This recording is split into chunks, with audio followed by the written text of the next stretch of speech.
আমার নাম আফরিন আমান।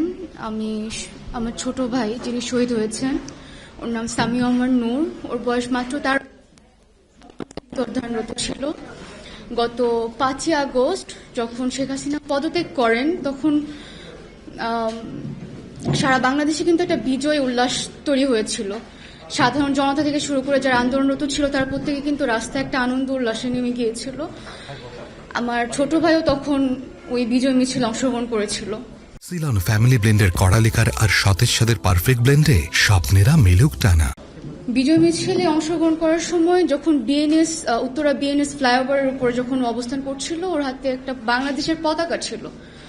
ও পতাকা ওড়ানো অবস্থায় পাশের থেকে তাকে টার্গেট করা হয়েছে। যারা প্রত্যক্ষদর্শী ছিল তারা বলেছে তাকে টার্গেট করে তার মাথায় গুলি করা হয়েছে।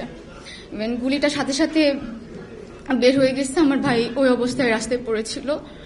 পরবর্তীতে যারা ওখানে ছিল তারা ওকে হসপিটালে নিয়েছেন এবং আমাদের সঙ্গে যোগাযোগ করেছেন।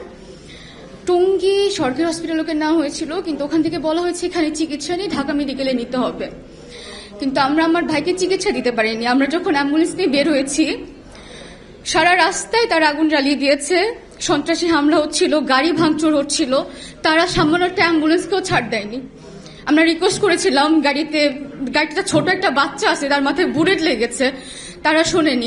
আমার ভাইটাকে আমরা উত্তরা থানাটাও ক্রস করতে পারিনি, তাকে আমরা চিকিৎসা দিতে পারিনি। আমার ভাই আল্লাহ নিয়ে গেছে। এমন কেন হবে? এমন না তো যে এই দেশ 2024-এ নতুন করে স্বাধীন হয়েছে। এই দেশ তো 71 সাল থেকে স্বাধীন। তাহলে স্বাধীন দেশে কেন এরকম অরাজকতা তৈরি হবে? এরকম নিরীহ প্রাণ কেন স্বাধীন দেশে ঝরে যাবে? এই মুহূর্তে আমার আসলে তেমন কিছু বলার নেই, বিচার চাওয়া ছাড়া। যারা এই সম্পূর্ণ হত্যাকাণ্ডের সঙ্গে জড়িত ছিল বা যাদের নির্দেশে হত্যাকাণ্ডগুলো হয়েছে, তাদের যেন দৃষ্টান্তমূলক শাস্তি হয়।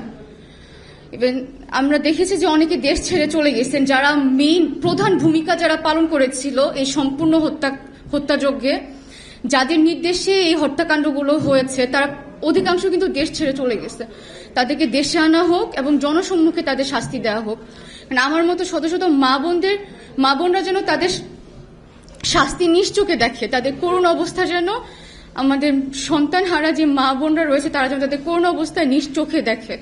আমার এটাই চাওয়া, তাদের জন্য বিচার হয় এবং জনসম্মুখে যেন তাদের বিচার হয়। আমার এই মুহূর্তে আর তেমন কিছু বলার নেই বিচার চাওয়া ছাড়া। না, মামলা এখনো করিনি। আমরা কার বিরুদ্ধে মামলা করব, কাদের বিরুদ্ধে মামলা করব, সেটা হচ্ছে আমার প্রশ্ন। এখানে যারা যারা ছিল প্রত্যক্ষদর্শী, কেউ বলছে পুলিশের গুলিতে মারা গেছে, কেউ বলছে ছাত্রলীগ ছিল। ইভেন ওখানে বিভিন্ন দল উল্লেখ করা হচ্ছে। স্পেসিফিকলি কার বিরুদ্ধে মামলা দিব? যদি মামলা দিতে হয় অবশ্যই দেশের সরকারের বিরুদ্ধে মামলা দিব। কারণ একটা দেশে যে এত বড় হত্যাযজ্ঞ হয়েছে, অবশ্যই সরকার প্রধানের নির্দেশ ছাড়া এইরকম গণহত্যা কার্যকর হতে পারে না, কখনোই হতে পারে না।